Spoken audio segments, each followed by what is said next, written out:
আসসালামু আলাইকুম, সবাইকে শুভেচ্ছা জানাচ্ছি। মাসুম মাহবুব দেখছেন ওপেন দাইস ইউটিউব চ্যানেল এবং মাসুম মাহবুব ফেসবুক পেজ। ভাই, ইরানের পারমাণবিক বোমার খবর দিয়া দয়া করে বলেন। ইরানের পারমাণবিক বোমার খবর বলবো। দর্শক যারা প্রবেশ করেছেন লাইভ সেশনে, সবাইকে আবারও শুভেচ্ছা। আজকে আমরা যে গুরুত্বপূর্ণ ব্রেকিং খবরগুলো দিতে চাই আপনাদের, তার কয়েকটি শিরোনাম আমি আপনাদের জানিয়ে রাখছি। প্রথম ব্রেকিং খবরটি হলো, ভারত জুড়ে যুদ্ধের প্রস্তুতি চলছে। দেশের ভেতরে সব রকম প্রস্তুতি চলছে। পাকিস্তান আক্রমণ করলে ভারত কিভাবে সেটা মোকাবেলা করবে, সেই সকল ন্যাশনাল সিভিল ফোর্সগুলো তাদের অ্যাক্টিভ হয়ে কাজ করছে। প্রত্যেকটা ডিপার্টমেন্ট কাজ করছে। তার মানে শিগগিরই একটা বড় যুদ্ধ দেখতে যাচ্ছি উপমহাদেশে। পাশাপাশি পাকিস্তান ভারতকে উদ্দেশ্য করে তাদের কি পরিকল্পনা জানালো, যেটা শুনে নরেন্দ্র মোদীর গদি নড়াচড়া শুরু করে দিল। ২ নম্বর ব্রেকিং খবর, ইরান এমন একটি মিসাইলের খবর জানালো বিশ্বকে, যা শুনে আমেরিকার কপালে ভাঁজ পড়ে গেছে।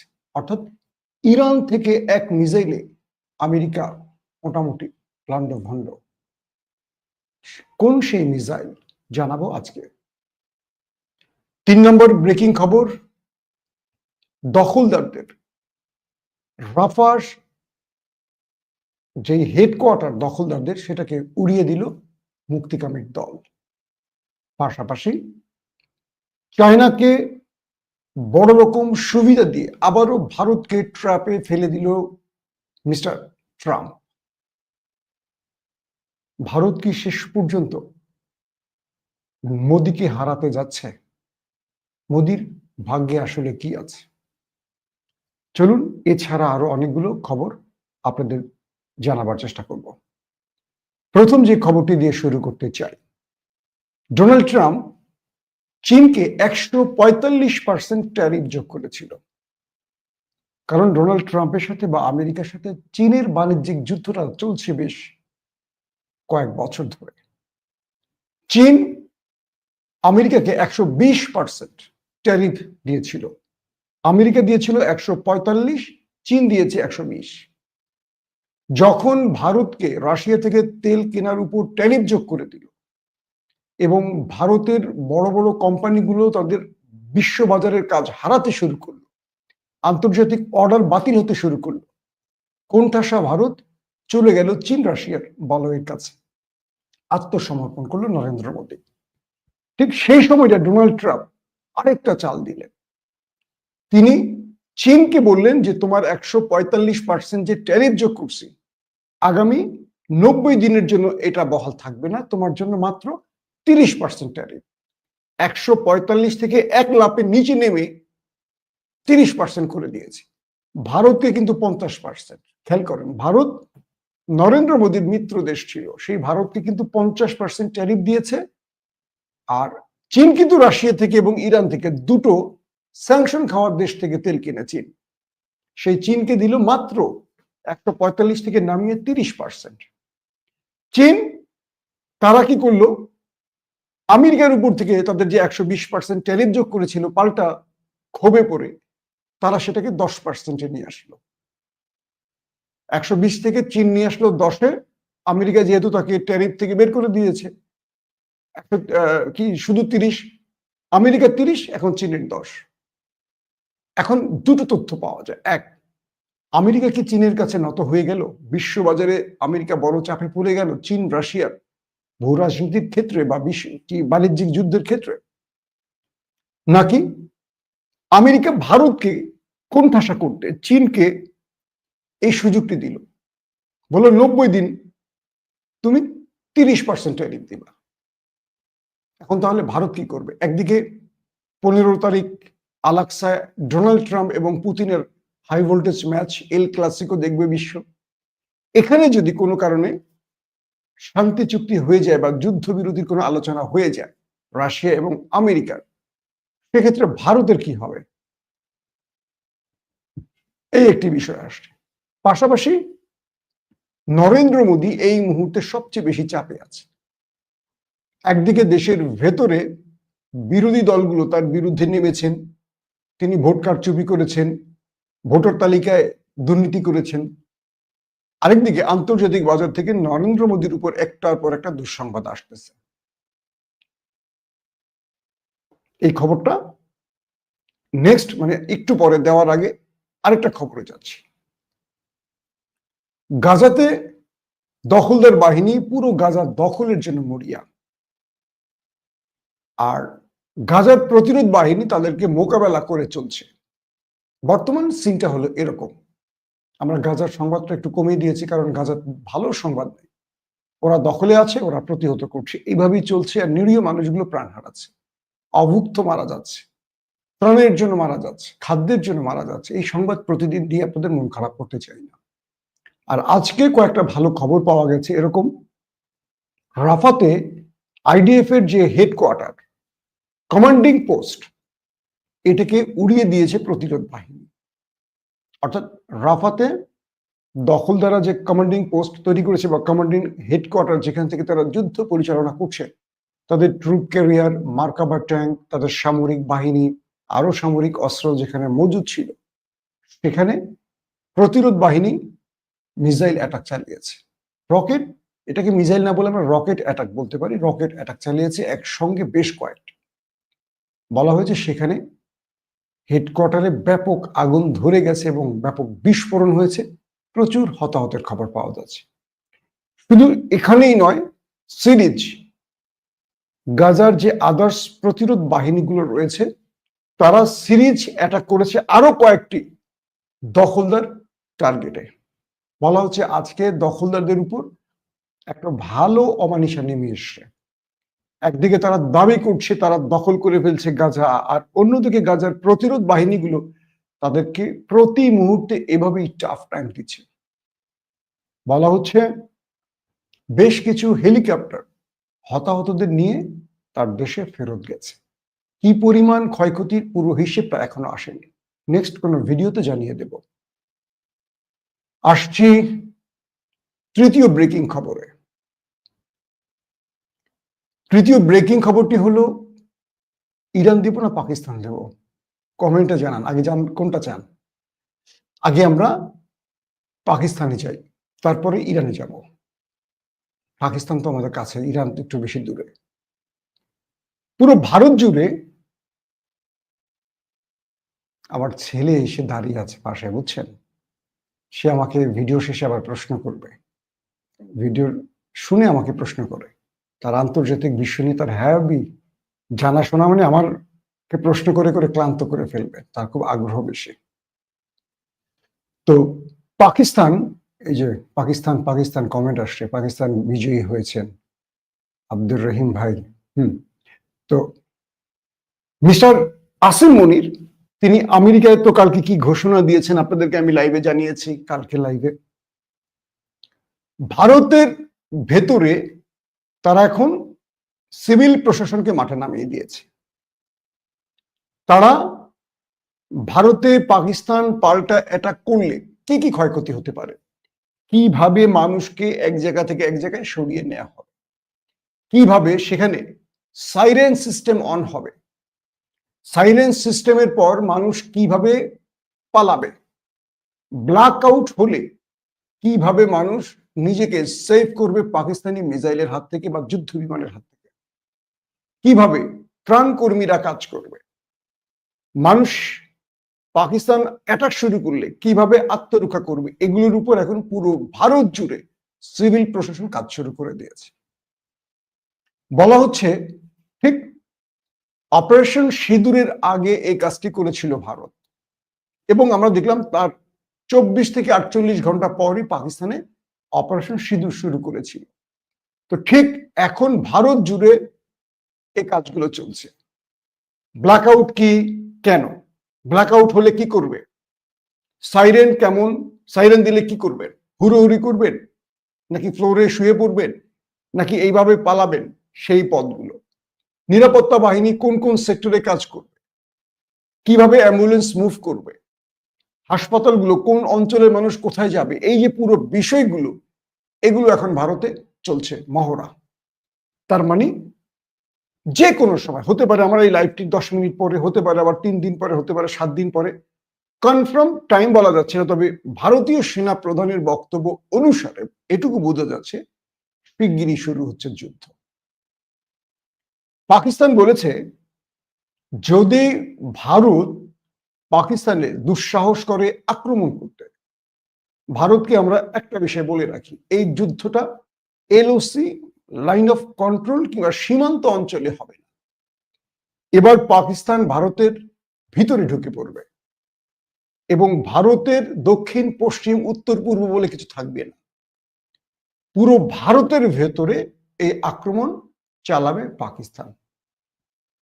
কথাটা আরো সহজ করে বলি, বিগত সময় যেটা আমরা খেয়াল করতাম যে লাইন অফ কন্ট্রোলে, যেটাকে আমরা সংক্ষেপে এলওসি বলি, সেখানে দুই পক্ষের গোলাগুলি চলে। তো পাকিস্তান বলছে যে এবার যদি ভারত, গতবারও অপারেশন সিঁদুর তারা শুরু করেছিল, আমরা অপারেশন বুনিয়ানু মারসুস দিয়ে তাদেরকে থামিয়ে দিয়েছি।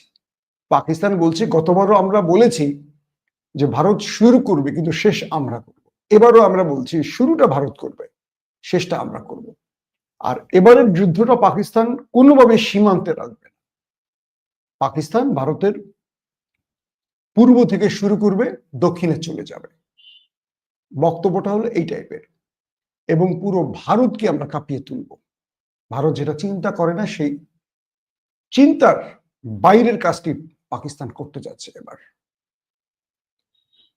ভারতের সেনাপ্রধান গুরুত্বপূর্ণ বৈঠকগুলো করছেন এখন তার বিভিন্ন ব্রিগেড প্রধানদের সাথে। নরেন্দ্র মোদী তার গ্রিন সিগন্যাল এক প্রকার দিয়ে দিয়েছেন সেনাবাহিনীকে। এখন টাইম ফ্রেম জাস্ট কোন টাইমে শুরু হবে এটাকে হ্যাঙ্গিং এ রাখা হয়েছে, মানে কবে শুরু হবে এটা হয়তো বা এখন এই মুহূর্তে আমরা বলতে পারছি না, হয়তো বা বলা হয়ে গেছে বাট গণমাধ্যমে আসেনি। ভারত তার পরিকল্পনাগুলোকে যেভাবে সাজিয়েছে, যেটা ভারতের গণমাধ্যম বলছে, তারা 3টি স্থানে একযোগে অ্যাটাক করতে চায়। এক, আরব সাগর থেকে তারা করাচিকে টার্গেট করবে, সীমান্ত দিয়ে তাদের গ্রাউন্ড ফোর্স নেমে যাবে, স্থলবাহিনী, আকাশে তাদের 1.5 শতাধিক যুদ্ধ বিমান একসঙ্গে পাকিস্তানে প্রবেশ করবে। একসঙ্গে শুধু যুদ্ধ বিমান না, সঙ্গে ড্রোন, অজস্র ড্রোন। ভারতীয় কিছু সূত্র বলছে ইসরায়েল পাক ভারতের যুদ্ধ শেষে এই ইসরায়েলের অনেক গুরুত্বপূর্ণ অফিসিয়াল এবং ভারতীয় অফিসিয়ালরা দুই দেশের মধ্যে বেশ অনেকগুলো বৈঠক করেছে, কেউ ইসরায়েলে গিয়ে, কেউ ইসরায়েল থেকে ভারতে এসে। তো বৈঠকগুলো শেষে কিছু সূত্র বলছে যে ইসরায়েল তার কাছে থাকা বিপজ্জনক মিসাইল, বোম, ড্রোন, আদার্স যা যা লাগে ভারতকে দিয়ে গেছে এবং ভারতকে কিছু পরিকল্পনা দিয়ে গেছে।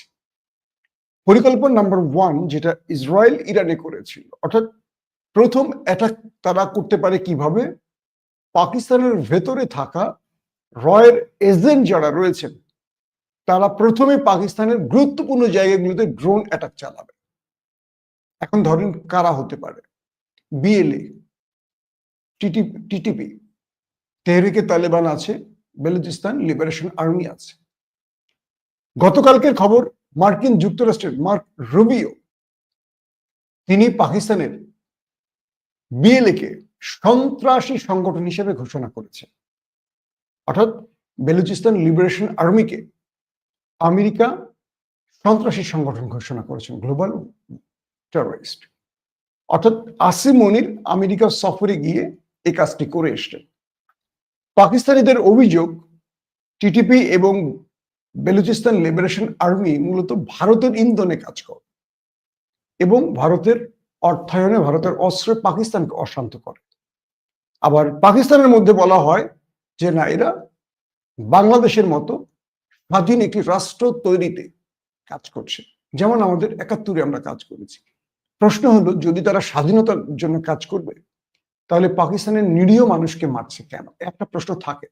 আমরা যে কোনো মুক্তির পক্ষে, কিন্তু তারা পাক সেনাবাহিনীকে টার্গেট করছে, পুলিশকে টার্গেট করছে, আত্মঘাতী অ্যাটাক চালাচ্ছে, ট্রেন ছিনতাই করছে, বিভিন্ন গাড়িতে বোম্বিং করছে, মসজিদে বোম্বিং করছে।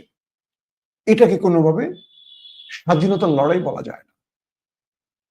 তো প্রশ্নটা হলো, এই বেলুচিস্তান লিবারেশন আর্মিকে যখন আমেরিকা টেররিস্ট সংগঠন ঘোষণা করেছে তখন আটকে গেছে ভারত। এতদিন নেপথ্যে ভারত অর্থায়ন, অস্ত্র সব দিয়েছে। এখন এবং সোশ্যাল মিডিয়া, সেটা টুইটার বলি, ফেসবুক বলি, ইউটিউব বলি, ইনস্টাগ্রাম বলি, সব জায়গা থেকে তাদের আইডি গুলো এখন লক হয়ে যাবে, যেহেতু এটা টেররিস্ট সংগঠন হিসেবে আমেরিকা ঘোষণা করেছে।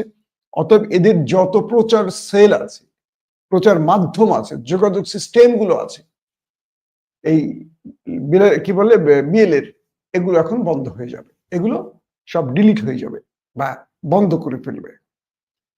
এদের যে অ্যাকাউন্ট গুলো আছে, ব্যাংক অ্যাকাউন্ট, এই অ্যাকাউন্ট গুলো এখন ফ্রিজ করে দেওয়া হবে। তার মানে ভারত একটা বড় চাপে পড়ে যাচ্ছে, কারণ ভারতের প্রথম টার্গেট ছিল এদেরকে দিয়ে, যেমন ইরানে মোসাদ প্রথম দিন 13 জুন তারা একটা বড় ধামাকা করে, কি দেশের ভেতর থেকে তারা মিসাইল অ্যাটাক করে, এবং এই মিসাইল অ্যাটাকের মাধ্যমে প্রথমেই তারা ইরানের আকাশ প্রতিরক্ষা সিস্টেমকে অচল করে দেয়। এরপর 12-13 মিনিটের এক আক্রমণে 20 জন গুরুত্বপূর্ণ ব্যক্তিকে মেরে ফেলে দখলদার দেশটি। তো ইসরায়েল ভারতকে এই পরামর্শটি দিয়ে গেছে তার দেশে এসে, যে তোমরা পাকিস্তানের ভেতরে থাকা রয়ের এজেন্টকে অ্যাক্টিভ করো এবং তাদের হাতে ড্রোন, মিসাইল, রকেট পৌঁছে দাও। তারা রাওয়ালপিন্ডি সেনা হেডকোয়ার্টার, ইসলামাবাদ গুরুত্বপূর্ণ জোন, রেড জোন বা ডিচক, তারা পেশোয়ার, বেলুচিস্তান, তারপর গিলগিট বেলুচিস্তান, আজাদ কাশ্মীর, লাহোর, এই প্রত্যেকটা জায়গার গুরুত্বপূর্ণ জায়গার জন্য প্রথম দিনই একটা বড় ধামাকা ঘটায়, এবং এই ধামাকা সামলে নেওয়ার আগ দিয়ে তোমরা পুরো পাকিস্তানের আকাশে 1.5 থেকে 200 যুদ্ধ বিমান ঢুকিয়ে দেবে, সিরিজ তোমরা অ্যাটাক চালাবে। এখান থেকে পাকিস্তান উঠে আসতে পারবে না, ইরান পারবে। প্রশ্ন হলো, পাকিস্তান কি, আমি বাংলাদেশ থেকে যদি আমি এই তথ্য জানি, পাকিস্তান কি তথ্য জানে না? রয়ের চেয়ে তো কম যায় না আইএসআই। পাকিস্তান তার বিকল্প পথ যেটা পেয়েছে, পাকিস্তানের সাংবাদিকরা যেটা বলছে, যে আজকেও পাকিস্তান বেলুচিস্তান লিবারেশন আর্মির 50টাকে ওপারে পাঠিয়ে দিয়েছে, ব্যাপক ক্র্যাকডাউন চালাচ্ছে সীমান্ত জুড়ে, যাতে করে কোনোভাবে পাকিস্তানের ভেতরে সন্ত্রাসী সংগঠন কোনো বড় অ্যাটাক করতে না পারে। আজকেও 50টাকে খেয়ে দিয়েছে পাকিস্তানের নিরাপত্তা বাহিনী, এবং সীমান্তে আরো প্রচুর সংখ্যক পাকড়াও হয়েছে। প্রশ্ন হলো, ইসরায়েলের পরিকল্পনা নিয়ে যদি ভারত অ্যাটাক করে, ঠেকাবে কি করে পাকিস্তান? পাকিস্তানের টার্গেট হলো, তারা পূর্বের মতো J-10C এবং 17 থান্ডার ব্যবহার করবে। টার্কিশ এবং চীনের ইলেকট্রনিক্স ওয়ারফেয়ার গুলো তারা অ্যাক্টিভ করে রেখেছে। তারা স্যাটেলাইট ইমেজ যখন, অর্থাৎ চীন তাদেরকে বা তুরস্ক যখন তাদের স্যাটেলাইট ইমেজ সরবরাহ করবে যে ভারতের বেজ থেকে যুদ্ধ বিমান ফ্লাই করেছে, তাদের প্রথম টার্গেট থাকবে যে সেই বিমানগুলোকে তারা অ্যাটাক করবে, এবং আকাশের রাডার সিস্টেম, জিপিএস সিস্টেমকে তারা লক করে দিয়ে পূর্বে যে কাজটি করেছে, আকাশ ভারতের জন্য অন্ধ করে দেবে। এরপর তারা তাদের ফাইটার জেটগুলোকে ভারতের গভীরে ঢুকিয়ে দেবে। যখন ভারত পাকিস্তানে আসবে, পাকিস্তানে এসে তারা আটকে পড়বে, কারণ রাডার সিস্টেম তাদেরকে সাপোর্ট দিবে না। পূর্বে যেটা হয়েছে, তাদের যুদ্ধ বিমানগুলো পাইলটরা বুঝতে পারছিল না তারা কোথায় যাচ্ছে, কারণ তাদের জিপিএস তাদেরকে প্রতারণা করছিল, যেটা ইলেকট্রনিক্স ওয়ারফেয়ার দিয়ে তাদেরকে লক করে তাদেরকে বিভ্রান্ত করেছিল চীন এবং তুরস্কর সিস্টেম। তো এবার তারা সেই কাজটি করবে। ভারতও জানে তারা এইভাবে এটা কাজটা করেছিল। তো ভারত এই জাল ছিন্ন করার জন্য ভারতেরও পরিকল্পনা আছে। নিঃসন্দেহে পাকিস্তানও নতুন কোনো জাল ফেলবে, পূর্বের জাল তো এবার ফেলবে না। একটা জায়গায় জাল ফেললে আপনি দ্বিতীয়বার সেখানে জাল ফেললে মাছ পাবেন না, কারণ মাছ সতর্ক হয়ে যায়, মাছ অন্য প্রান্তে চলে যায়। তো পাকিস্তান নিঃসন্দেহে আগের জালটা ফেলবে না। পাকিস্তান গতবার যেভাবে ট্যাকেল করেছে, তাদের অ্যাটাক অনুযায়ী তারা আবার জালের পরিবর্তন করবে। সেটা কি কারেন্ট জাল হবে নাকি বড় জাল হবে, সেটাও পাকিস্তান করবে। তবে পাকিস্তান যেটা বলেছে, যদি পাকিস্তানকে আক্রমণ করা হয়, পাকিস্তান যদি মনে করে যে তারা ধ্বংস হয়ে যাবে, তাহলে পুরো পৃথিবীর অর্ধেক নিয়ে তারা ধ্বংস হবে, পুরো পৃথিবীর অর্ধেক নিয়ে। তার মানে কি পরিমাণ নিউক্লিয়ার অ্যাটাক করতে পারে পাকিস্তান, বা যেটা থ্রেট দিয়েছে, পুরো পৃথিবীর অর্ধেক তারা নিয়ে যাবে। আসলে এই মুহূর্তে নরেন্দ্র মোদীর যুদ্ধটা খুব প্রয়োজন, কারণ নরেন্দ্র মোদী ভেতরে ব্যাপক চাপে আছে। ডোনাল্ড ট্রাম্প তার ক্ষমতা থেকে তাকে সরাবার জন্য চাপে রেখেছে, যেহেতু ট্রাম্পের সাথে বেয়াদবি করেছে। এখন এই মুহূর্তে পাকিস্তানের বিপরীতে একটা যুদ্ধের বিকল্প নেই। যেমন ধরেন বাংলাদেশে আওয়ামী লীগ এবং বিএনপির রাজনীতি টিকে থাকে একটি দলের উপর, একটি দল তাদেরকে বাঁচিয়ে রাখে, তার নাম হলো জামায়াত ইসলাম। এই দুটো দল ক্ষমতায় আসুক আর বিরোধী দলে থাকুক, তাদের সামনে একটাই সারা জীবনের ইস্যু, রাজাকার ইস্যু, ৭১ আর রাজাকার। দেখবেন ৫৪ বছরের অর্থাৎ ৯০ সালের পর থেকে আমরা যে বিষয়টি দেখলাম সবচেয়ে বেশি, আওয়ামী লীগ এসে জামাতকে সাইজ করে রাজাকার ইস্যু, ৭১ ইস্যু, রাজাকার ইস্যু, ৭১ ইস্যু। এখন আওয়ামী লীগ বিদায় নিয়ে গেছে এই একই তসবিহ জোপে। বিএনপি কোনো নতুন ন্যারেটিভ না পেয়ে, ন্যারেটিভ তো পাইতে হবে, কারণ ওরা চাঁদাবাজি করে না, পাথর চুরি করে না, ওরা মানুষকে মারে না, কাটে না, তো ওদের তো কি করতে হবে? ওরা যেই ন্যারেটিভ মানুষ দেখে নাই, আমার যারা দর্শক আছেন হয়তো কেউ ৭১ দেখছেন, কেউ দেখেনি, আমরা তো দেখিনি, আমরা তো ৭১-এর অনেক পরে জন্ম নিয়েছি। তাহলে কি করতে হবে? ওদেরকে রাজাকার বানাও। বিষয়টা বুঝতে পারছেন? তো এই দুটো দলের ভবিষ্যৎ টিকে থাকে জামাতের উপরে। জামাত আছে বলেই তারা রাজনীতি করতে পারে, তাহলে তাদের রাজনীতি থাকবে না। এই যে আজকে খবর পেলাম সিলেটের পুরো পাথর চুরি করে কত হাজার কোটি টাকা বানিয়েছে একজন নেতা, অদ্ভুত লাগে। এই দেশে রাজনীতিবিদরা চোর না, আসলে চোর কারা? আমরা। কারণ আমরাই বেছে বেছে চোরদেরকে নেতা বানাবো, আমরাই এদেরকে ভোট দেব, এদের জন্য জীবন দেব, রাজপথে গুলি খাবো, অমুক নেতার ভয় নেই, রাজপথ ছাড়ি নাই। আমরা খুঁজে খুঁজে এই চোরদেরকে নেতা বানাই, এমপি বানাই। এরা চুরি করে, আর এরা যেহেতু হাজার হাজার কোটি টাকা চুরি করে, এরা সেখান থেকে কিছু ছিটে ফুটা ফেলে দেয়, থুতুর মতো টিস্যু যেমন ফেলে দেয়, সেগুলো কেড়ে আমরা পকেটে ঢুকাই। আমরা হলাম পাতি নেতা। আমরা এলাকা চাঁদাবাজি করতে পারবো, আমরা টেন্ডারবাজি করতে পারবো, আমরা লুটপাট করতে পারবো, একটা ব্রিজের কাজ পাবো, ওই নেতা আবার দুজনকে কাজটা ভাগ করে দিবে, তারা কামড়াকামড়ি করে গোলাগুলি করে দুজন মরে যাবে। নেতার ছেলে মেয়ে কেউ মরবে না। নেতা এমপি থাকবেন, নেতার ছেলে মেয়র হবেন, আরেকজনই হবে, নেতার পরিবার সব গুরুত্বপূর্ণ পদে থাকবে। আর নেতা কৌশলে কি করবেন?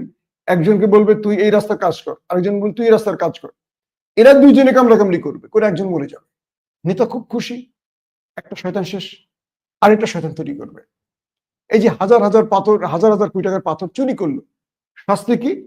পদ থেকে সরিয়ে দিল। ভাই, যে ৪-৫ হাজার কোটি টাকা বানিয়েছে, তার পদের দরকার আছে? তার ১৪ গোষ্ঠী না, তার আজীবনে যত গোষ্ঠীর জন্ম হবে, তার খাওয়ার টাকার অভাব হবে। একটা ছোট্ট পদের, কোম্পানিগঞ্জের ছোট্ট পদের ব্যক্তি যদি এত টাকার মালিক হয়, রাষ্ট্রকে লুটে, তাহলে বোঝেন যারা একদম উপরে বসে আছে তারা কি পরিমাণ লুট করবে। আবার এদেরকে কে ভোট দিবেন? আপনি। সোশ্যাল মিডিয়া এদের জন্য যুদ্ধ কে করবেন? আপনি, তাই না? অনেকে তো যুদ্ধ করতেছেন এই চোরদের জন্য। করেন। আপনারা যারা রাজনীতি করেন, তারা তো রাজনীতি করেন পকেটের জন্য, দেশের জন্য কেউ রাজনীতি করেন না। রাজনীতিটা এত নোংরা যে এই রাজনীতির পথে যারা প্রবেশ করেন, তারা দেশকে, জনগণকে ভালোবেসে করেন না। যত বড় কথাই বলুক, যত বড় নেতাই দেশের জন্য এই করবেন, সব শালাই চুরির জন্য রাজনীতি করেন। আসেন, চলে গেছি এক জায়গা থেকে আরেক জায়গায়। অনেক দর্শক এখন আমার গালাগালি শুরু করবেন, যার দলের বিরুদ্ধে যাবে, আমি তো কোনো দলের নামই বলি নাই, চোরদের বিরুদ্ধে বলছি, সব দলেই তো চোর থাকে। তো এখন নরেন্দ্র মোদী বলেন, বিজেপি বা কংগ্রেস বলেন, যখনই কেউ মনে করে যে আমি হেরে যেতে পারি, ক্ষমতা হারাতে পারি, তখন টার্গেট করে পাকিস্তানকে। তো পাকিস্তানকে যখন একটা হিট করে বা পাকিস্তানে যদি একটা বড় বিজয় পায়, তার ক্ষমতা কনফার্ম। দেখবেন বিজেপি প্রতিটা নির্বাচনের আগ দিয়েই কাশ্মীরে একটা ইস্যু তৈরি করবে, কখনো পেহেলগাঁও, কখনো পেহলেম, এর কি বলে, আরে জম্মু কাশ্মীর, কখনো এটা ওইটা। প্রতিটা নির্বাচনের আগেই দেখবেন বিজেপি কাশ্মীর ইস্যুতে একটা জটিলতা তৈরি করবে, করে নিজেরাই নিজেদের লোকগুলো মারবে। ধরেন একটা অ্যাটাক ঘটিয়ে, নিজেরাই নিজেদের অ্যাটাক ঘটিয়ে ২০ জন সেনাকে মেরে দুই দেশের মধ্যে একটা উত্তেজনা তৈরি করে এই নির্বাচনের টাইমটায়, বাস ভারতীয়রা মনে করে আরে আমার নরেন্দ্র মোদী পাকিস্তানের দিছে হতাইয়া। আসলে কচু কিছুই করতে পারেনি। কিন্তু তাদের গণমাধ্যম, তাদের কয়েক শত গণমাধ্যম একযোগে বলে পাকিস্তানকে সার্জিক্যালি স্ট্রাইক করে এই করেছে, সেই করেছে, ওই করেছে। 1 মাস 2 মাস পরে শোনা যায় সব বাতাস। আসেন ইরানের খবরে, যারা বসে আছেন ইরানের জন্য। ভালো প্রশ্ন করছেন একজন। আজকে আপনাদের কমেন্ট গুলো ভালো ভালো আসছে, একটু শো করতে পারলে ভালো হতো। কমেন্ট শো করতে গেলে মনোযোগ আরেকদিকে চলে যায়। তারপরে খবরটা কি, ইরান খুররাম শহর 5 শুনছেন হয়তো অনেকে। ইরানের প্রেস টিভি সহ কয়েকটি গুরুত্বপূর্ণ গণমাধ্যমের ইঙ্গিত, আন্তঃমহাদেশীয় একটি ক্ষেপণাস্ত্র ইরান তৈরি করেছে। এই খুররাম শহর 5 বা 5 এটি পৃথিবীতে সবচেয়ে দূরপাল্লার ক্ষেপণাস্ত্রের রেকর্ড ছুঁতে যাচ্ছে। পৃথিবীর এরকম 2-3টা দেশের আছে, তার মধ্যে ইরান সেই ঘরে প্রবেশ করেছে। প্রশ্ন হলো, এটা কিসের খুশির খবর? খুশির খবর কি জানেন? ইরান থেকে আমেরিকার দূরত্ব হলো প্রায় 11,000 কিলোমিটার। ইরান থেকে আমেরিকার দূরত্ব। আর খুররাম শহরের রেঞ্জ 12,000 কিলোমিটারের উপরে। যদি এইটা 2 টন ওয়ারহেড বহন করে, 2 টন ওয়ারহেড নিয়ে যদি এটা ছোটে ইরান থেকে, এটা 12,000 কিলোমিটার যেতে পারে। 12,000। আর আমেরিকা থেকে ইরানের দূরত্ব 11, তার মানে আরো 1,000 কিলোমিটার ভিতরে। ইরানের কিছু সূত্র বলছে শুধু এখানেই নয়, যদি পেলট মানে ওয়ারহেডকে কমিয়ে দেয়া হয়, ধরেন 2 টনের জায়গায় 1 টন করে দেয়া হলো, তাহলে এটা আরো বেশি গভীরে যেতে পারে, মানে আরো দূরে যেতে পারে। ইরান থেকে আমেরিকায় যেতে সময় লাগে প্রায় 14 থেকে 16 ঘন্টা। 16 ঘন্টা ধরেন। আর এটি ঘন্টায় 20,000 কিলোমিটার অতিক্রম করবে। অর্থাৎ খুররাম শহর 5 ঘন্টায় 20,000, তাহলে দূরত্ব হলো 11। ধরলাম আমি অর্ধেক। তাহলে যে খুররাম শহর এটি যেতে সময় লাগে ঘন্টায় 20,000 যেতে পারে, তার মানে আধা ঘন্টা বা 35 মিনিট, এটা ইরান থেকে চললে 35 মিনিটের মধ্যে এটা আমেরিকার গুরুত্বপূর্ণ শহরকে লণ্ডভণ্ড করে দিতে পারবে। আর যদি অগ্রভাগে নিউক্লিয়ার ওয়ারহেড বসাতে পারে, তাতে নিউক্লিয়ার অ্যাটাক, যদি ব্যালিস্টিক বসায় ব্যালিস্টিক, যদি ক্রুজ বসায় ক্রুজ, যদি এটার অগ্রভাগে নিউক্লিয়ার সেট করে, এটা কিন্তু আন্তঃমহাদেশীয় ব্যালিস্টিক বলছে ওরা, তো এটার সামনে যদি তারা নিউক্লিয়ার ওয়ারহেড বসিয়ে দেয়, তাহলে ইরান অনায়াসে এখন আমেরিকাকে নিউক্লিয়ার অ্যাটাক করতে পারে। শুধু তাই নয়, সূত্রগুলো বলছে, যদিও ইরানের রাষ্ট্রীয় গণমাধ্যম বা ইরান এখন এটা স্বীকার করছে না, ভেতর থেকে তথ্যগুলো আসছে, তারা বলছে যে ইরানের 3টি নাতাঞ্জ, ইস্পাহান, আরেকটি কি জানি, তাদের পারমাণবিক যে প্রকল্পে যে হিট করলো আমেরিকা B2 বোম্বার্স দিয়ে, বাংকার ব্লাস্টার বোমা দিয়ে, এটি তার চেয়েও ক্ষমতা সম্পন্ন। অর্থাৎ খুররাম শহর 5 মিসাইলটি সেই বাংকার ব্লাস্টার বোমার চেয়েও শক্তিশালী। 2 টন, বুঝতে পারছেন তো 2 টন কত বড় সাইজের। এই তথ্যগুলো আসার পরপরই আমেরিকার কপালে ভাঁজ পড়ে গেছে। এতদিন আমেরিকা মনে করতো আমি তো অনেক দূরে আছি, আমি মধ্যপ্রাচ্যের ঘাঁটি থেকে বা কাছাকাছি মিত্রদের ঘাঁটি থেকে ইরানে আক্রমণ করবো। ইরান কই? ইরান তো আমার আশেপাশে কোনো ঘাঁটি নাই, ইরান কি করবে? কিন্তু ইরান খুররাম শহর 5 তৈরি করে আমেরিকাকে বুঝিয়ে দিয়েছে, তুমি যদি আমাকে মারো আমি তোমাকে মারতে পারি, তুমিও আমার নাগালে, তুমি আমার নাগালের বাইরে না। এখন ইরানকে হিসেবে নিতে হবে আমেরিকাকে। যদি ইরানকে হিসেবে না নেয়, ইরান কিন্তু আমেরিকা ছাড়ে নাই, মনে নেই? মধ্যপ্রাচ্যের সবচেয়ে বড় বেজ, যেটা মার্কিন বেজ, উদাইদ, আল উদাইদ বলে, কাতারের। প্রথমে আমরা সবাই জানলাম যে একটা ফ্রেন্ডশিপ ম্যাচ, মানে তারা আক্রমণ করে প্রতিঘাত না করে তারা একটা প্রতি উত্তর দিয়েছিল। কিন্তু পরবর্তী মার্কিন বড় বড় স্যাটেলাইট ইমেজ ধরে গণমাধ্যমগুলো বলেছে আসল কাজটা করে দিয়ে আসছে, তাদের যোগাযোগ কমিউনিকেশন সিস্টেমটাকে উড়িয়ে দিয়েছিল ইরান সেই অ্যাটাকে। সেখানে দেখা যায় ড্রোন পিকচারে অ্যাটাকের আগের ছবি আর অ্যাটাকের পরের ছবি। পরে দেখা যায় সেই জায়গাটা পুরো ধ্বংস করে ফেলেছে। অর্থাৎ যেখান থেকে আমেরিকা তার পুরো বাহিনীর সাথে কমিউনিকেশন করে, প্রত্যেকটা মধ্যপ্রাচ্যের তার বেইজের সাথে কন্ট্রোল সিস্টেম যেখান থেকে, সেটাকে ধ্বংস করে দিয়ে আসছে ইরান। তার মানে ইরান ছেড়ে দেয়নি, জবাব দিয়েছে।